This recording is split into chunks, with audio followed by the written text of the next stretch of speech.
샬롬 샬롬 할렐루야. 최한곤 목사입니다. 우리가 창세기 2장 17절의 말씀을 함께 봉독하고 낭송하고 오늘 말씀을 시작합니다. 제가 창세기 2장 17절의 말씀을 하도 많이 사용하기 때문에 아마 여러분들이 꾸준히 들으신 분들은 그 말씀이, 제가 낭독해드린 그 말씀이 아마 머릿속에 기억이 되지 않을까 생각이 듭니다.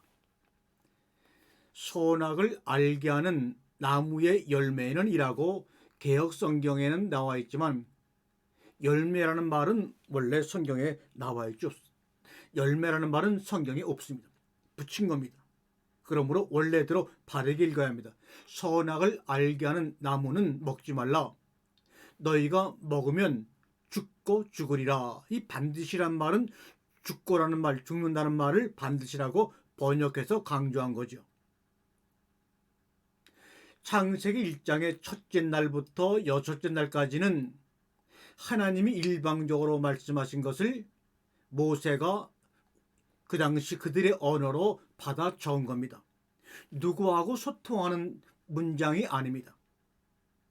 하나님이 여섯째 날 동안에 이 우주의 눈에 보이는 모든 하나님의 신성에 깃들어져 있는 이 창조물을 만드시고, 여섯째 날 마지막에 자기 형상을 따라 사람을 지으시고 아담이 참으로 보기 좋구나 라고 한 그 흙의 사람을 에덴 동산으로 이끌어서 처음으로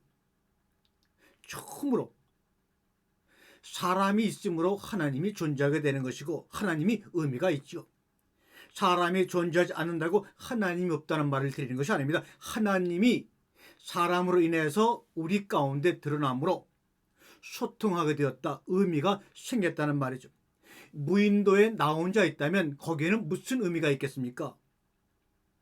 마찬가지로 우리에게도 우리를 낳으신 하나님 아버지가 계시기 때문에 우리가 누구인지 알 수가 있죠. 그러므로 낳은 자와 낳음을 입은 자, 창조물과 피조물, 아버지와 자녀 사이에 첫 번째 대화가 이루어지는데, 그것은 사람이 하나님을 향하여 한 소리가 아니라 아버지 되시는 창조주 하나님이 낳은 자녀들에게 한 말씀입니다. 그러면 모세에게 그 말을 하기 전까지, 아담으로부터 모세까지는 2000년 이상의 긴 시간이 흘렀는데 그동안에 오죽이나 하고 싶은 말이 많았을까요? 그 말을 한꺼번에 쏟아낼 수가 없기에 7개 단어로 만들어진 창세기 1장 1절을 통해서 참었던 말을 트기 시작합니다. 선악을 알게 하는 나무는 먹지 말라. 그런데 이것을 우리가 알고 있는 21세기를 살아가는 우리가 알고 있는 국어사전에 풀이되어 있는 그 뜻을 읽게 되면 여러분의 생각이 맞죠. 명령이고 심판이고 복종하라는 뜻이겠죠. 그러나 진정으로 살아가는 사람 사이에는 말이 없어도 침묵을 통하여서도 사랑의 온전한 것들이 전해질 수가 있는 거예요. 사랑과 관계없는 말을 통해서도 전해질 수 있는 거예요. 일본의 명치 위신이 시작되던 1800년도 19세기에 그때 선지 일본 사람들이 영어의 서적들을 번역하는데, 다른 것은 그래도 그나마 번역을 했는데 거기에 I love you라는 말이 있습니다. 지금 우리의 생각으로는 나는 너를 사랑해 이런 말인데, 도대체 이 말을 옮길 만한 일본인들의 마음의 여유, 문자가 없었던 거예요.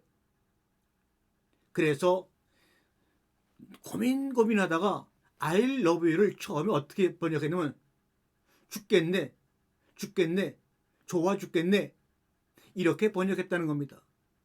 만약에 I love you를 좋아 죽겠나라고 번역한 I love you의 뜻을 우리가 모르고 있었다면, 처음으로 I love you를 좋아 죽겠나라고 번역한 그 문자만 본다 그러면 어떻게 오해를 했을까요? I love you, 죽겠네. 전혀 우리가 사전에서 생각하는 그런 단어가 아니더라도 다른 단어를 갖고서라도 얼마든지 하나님은 하나님의 뜻을 우리에게 전할 수 있습니다. 원래 언어와 문자에는 의미가 있는 것이 아니죠.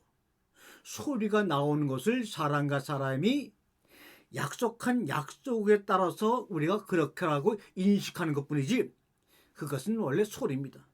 소리에는 의미가 없지요.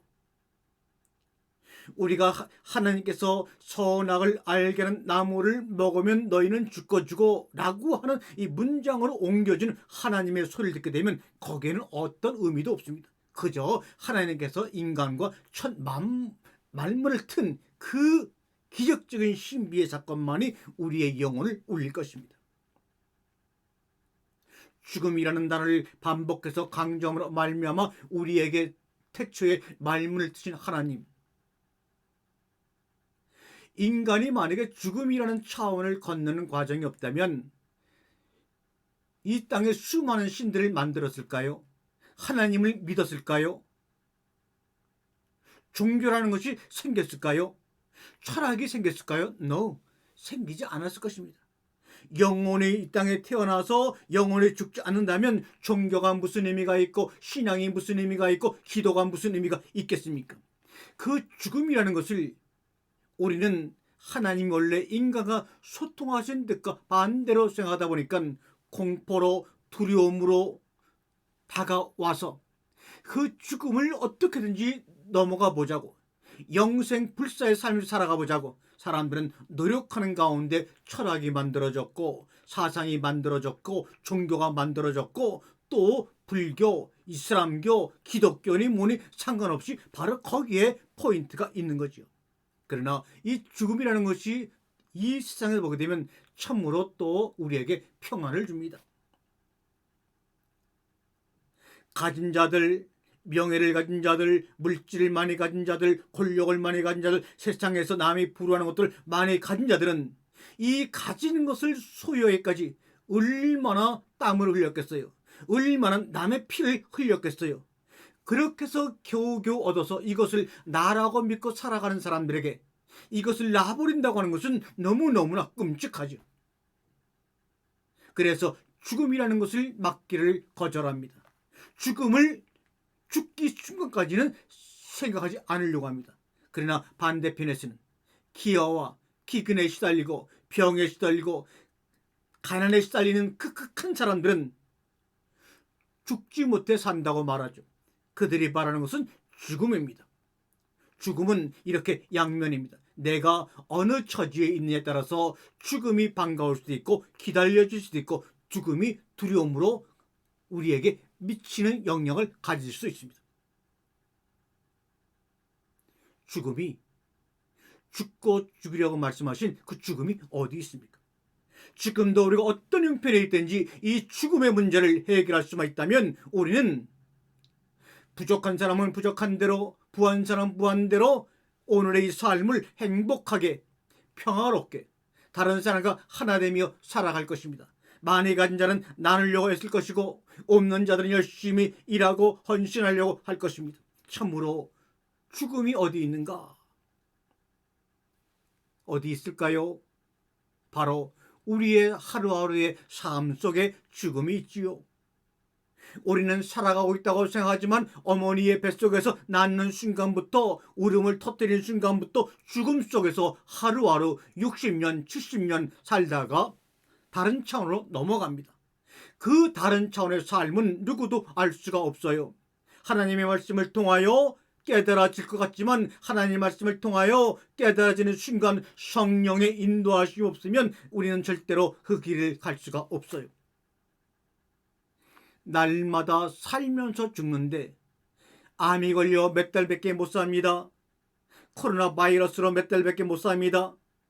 이렇게 저렇게 치여서 얼마밖에 못 산다는 선고를 내려야지만 그나마 잠깐 살려고 애쓰는 가운데서 죽음을 생각하지 그 외에는 죽음을 생각하지 않고 영원히 살 것처럼 몸부림치는 인생들이 얼마나 나약하고 불쌍합니까? 죽음은 어디 있다고요? 날마다 살면서 죽는 겁니다. 의사의 말보다 어떤 전문가의 말보다 하나님이 말씀하신 죽고 죽으리라는 말을 왜 우리는 믿지 않고 그것이 무슨 뜻인지 알려고 몸부림치지를 않습니까? 삶과 죽음은 늘 함께 공존합니다. 삶과 죽음은 마치 나와 나의 그림자와 같은 관계입니다. 내가 내 그림자를 잡을 수 없듯이 우리는 살면서 죽어가면서도 그 죽음을 잡을 수가 없는 이치입니다. 죽고 죽으리라. 선악을 알게 하는 나무를 먹으면 죽고 죽으리라. 이 죽고 죽으리라는 현재형도 아니고 과거형도 아니고 미래 완료형입니다. 언제인지는 주님이 말씀하지 않으셨어요. 언제인지는 말씀하지 않았지만 언젠가 이 죽고 죽으리를 통해서 내가 너희들에게 말씀하고자 하는, 내가 너희를 지은 삶의 그 의미가 완성될 것이야 라는 말을 하고 있는 거예요. 미래 어느 시점에 죽고 죽으리라가 완성됨으로 말미암아 이 차원에서 저 차원으로 이 땅의 나라에서 하늘나라의 나라로 건너갈지는, 언제 그것이 완료될지는 오직 하나님만이 아십니다. 천년인지 만년인지 알 수 있습니다. 그런데 인간들은 아담이 즉시 선악을 알게 한 나무를 먹었으니, 그런데도 죽지 않았으니 그 죽음은 영의 죽음이야. 아니, 죽음이 영의 죽음 자체가 무엇인지 모르는데 어떻게 여기다 영의 죽음이니 육체 죽음이니 이런 헛소리를 하고 있습니까? 영이 무엇인지도 모르는데, 죽음이 무엇인지도 모르는데 그 모르는 두 개를 붙여가지고 영의 죽음이야.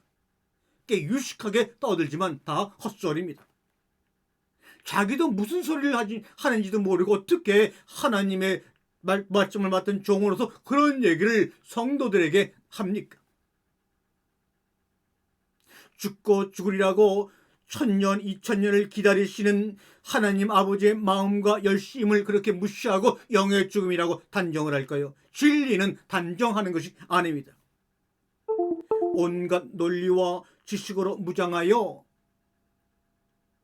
죽음이라는 지도만 보고 그 죽음을 살아갈, 그 죽음 이후에 살아갈 하나님의 나라 영토를 알지 못하는 꼴과 같습니다. 미완료가 완료가 될 때까지 그 선악과를 먹은 아담은 어떤 질문을 하나님께 드렸을까요?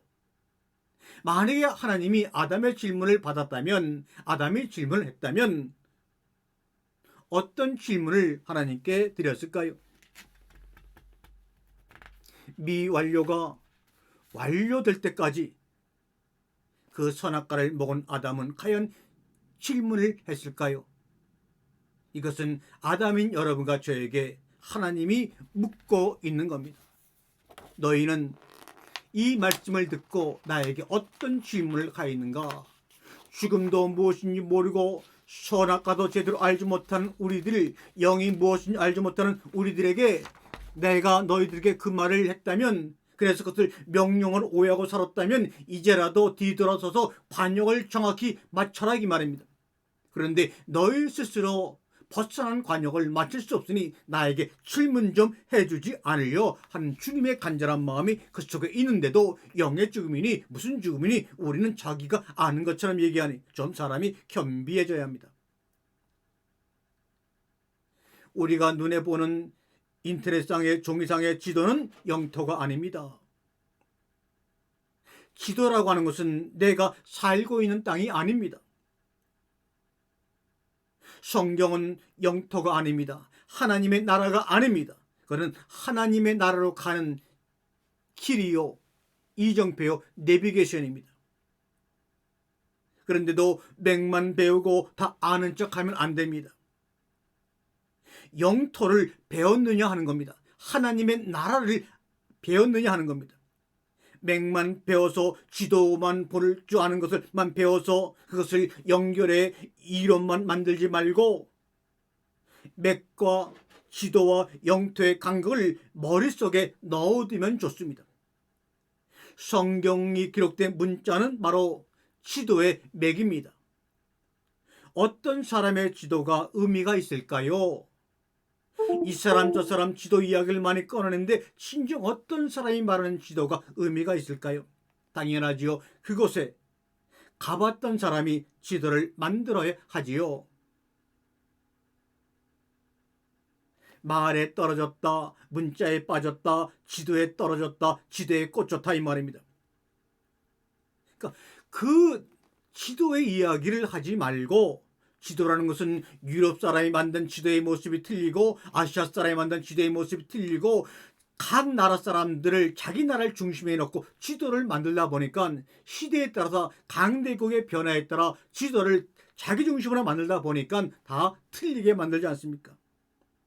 그러니까 그런 것 말고 그 나라 영토에 관한 이야기를 해주려 남이 말하는 지도 이야기 말고 영토 그 안에 있는 실질적인 영토 하나님에 대한 이야기, 하나님 나라에 대한 이야기 해주려. 하나님의 나라는 이 땅의 상식으로 이해할 수 있는 나라가 아닙니다. 우리의 상식을 초월해서 받아들일 준비가 되어 있는 사람에게만 들려지는 하늘나라의 가르침입니다. 너 목사라며? 너 목사잖아. 그러면 남이 한 얘기 하지 말고, 칸트가 한 얘기 하지 말고, 칼빈이 한 얘기 하지 말고 네 얘기를 좀 해보란 말이야. 너 목사라서 하나님 나라 영토 안에 가서 살고 살았던 그 얘기, 너만의 이야기를 좀 해보란 말이야. 성도들이 마음속에 이렇게 외치고 있는지도 모르잖아요. 각 나라 전 세계를 여행을 많이 다녀본 사람들은 알지요. 지도와 영토가 별 상관없다는 것을 말입니다. 저도 배낭을 메고 몇 개월씩 중국 오주도 다녀보고 사막 다녀봤습니다. 지도를 가지고 우르무치를 가보고 도낭을 가보고 황산을 가보고 장각에 가보고 실크로드를 다 걸어다 봤지만 가보니까 지도에서 느낄 수 없는 100배, 1000배, 만배, 1000만배 아름다운 하나님의 신성이 깃들어 있다는 거예요. 갔다 온 사람은 아무 말 할 수 없어요. 그 머릿속에 마음속에 담겨진 그 환경을 인간의 작은 언어로 표현할 수가 없어요. 그런데 가보지 않고 지도로만 배우고 글로만 배운 사람들이 더 많이 아는 것 같아서 입을 다물 수밖에 없어요. 침묵의 언어가 그때는 내 속에 장전돼 나오는 겁니다.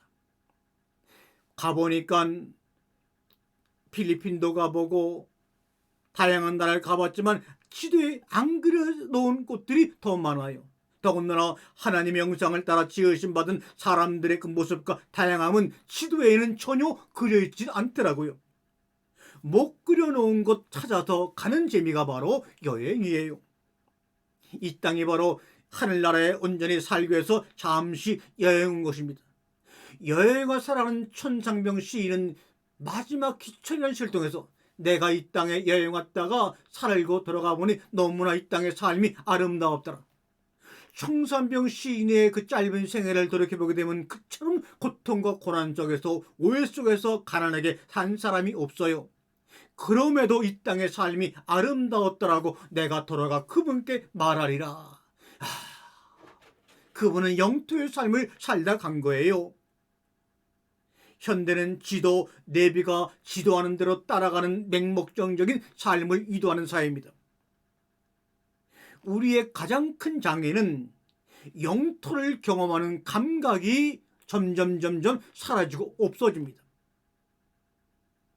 어떤 회사에서 연구에 만든 지도와 그 사이사이에 너무도 많은 세상이 널려있는 것을 보지 못하고 한평생 살아간다고 하는 것은 하나님의 보이지 않는 것들과 신성을 우리가 놓치고 있다는 소리입니다. 어떤 종들의 설교보담도 바로 만물 속에 감춰져 있는 보이지 않는 하나님의 능력과 신성을 놓치면서 그 일주일에 한 번 듣는 그 가르침이 설교가 무슨 의미가 있단 말입니까?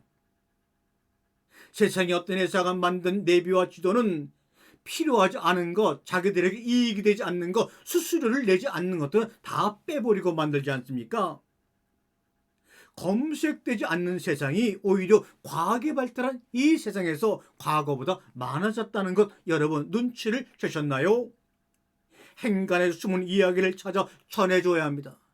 성경 문자 사이에 보이지 않는, 눈에 보이지 않는 빈 여백 사이에 있는 것들을 찾아서 그 이야기를 전해주어야 합니다. 그래야지만 성도들이 살고 하나님을 믿는 우리 믿음의 신앙이 부활될 것입니다. 왜 보이는 것, 남이 말해놓은 것, 남이 해놓은 것만 가지고 평생 울거먹고 내 것이냐 거짓말을 해? 성도들이 말은 안 하지만 그렇게 외치고 있다고요. 인간의 말이 떨어진 곳, 하나님의 언어가 떨어진 곳이 어디입니까? 바로 그것이 첫사랑의 자리입니다. 첫사랑이 떨어진 것이 어디입니까? 사랑하지 않는데 말만 떨어진 것이 바로 우리의 항폐한 삶 아닙니까? 그건 네 말 아니잖아. 어거스틴이 말한 원죄잖아. 누가 말한 삼위일체론이잖아. 칼빈의 말이잖아. 루터의 말이잖아. 바울의 말이잖아. 어느 큰 교회, 자식에게 교회를 물려준 그 목사의 말이잖아. 이런 일들이 일어나야 합니다. 남의 지도를 쓰지 맙시다. 그런데 그 지도를 쓸 수 있는 사람이 있어요. 어떤 사람입니까? 그것에 가본 사람은 그 지도를 쓸 수 있어요. 하나님의 나를 앞당겨 삶 가운데 고난 가운데 경험한 사람들은 그 지도를 쓸 수 있고 말씀을 이야기로 변화시켜 전해줄 수 있단 말이요. 그곳에 가본 사람은 그 지도를 쓸 수 있어요. 지도만 보고 알던 사람들에게 이것은 이렇고 이런 것은 이렇고 거기에는 너희가 알지 못하는 수많은 이런 것이 있다고 변형해서 이야기해 줄 수 있겠죠. 지도만 맹신하면, 그동안 아멘 아멘 했던 그 믿음만 맹신하면 우리는 하나님의 새로운 세계를 갈 수가 없습니다. 가본 사람만의 삶을 변화시킬 수 있습니다. 사랑, 믿음, 소망, 수천 년 동안 남들이 다 쏜 말이잖아요. 남의 말이잖아요. 이제는 우리 말을 좀 하고 삽시다. 우리 말을 좀 하고 삽시다. 지도만 가지고 자기가 진짜 경험한 것처럼 이야기하는 그런 가짜에서 벗어나고 그러지 우리 말자고요. 그래야지 우리의 삶이 우겨쌍을 담은 삶 가운데서도 소망 가지고 믿음을 가지고 그 나라를 앞당겨 경험해서 그 경험한 수많은 다양한 이야기가 꼽힐 때 우리의 공동체는 생기가 있고 쉼이 넘쳐날 것입니다. 아멘.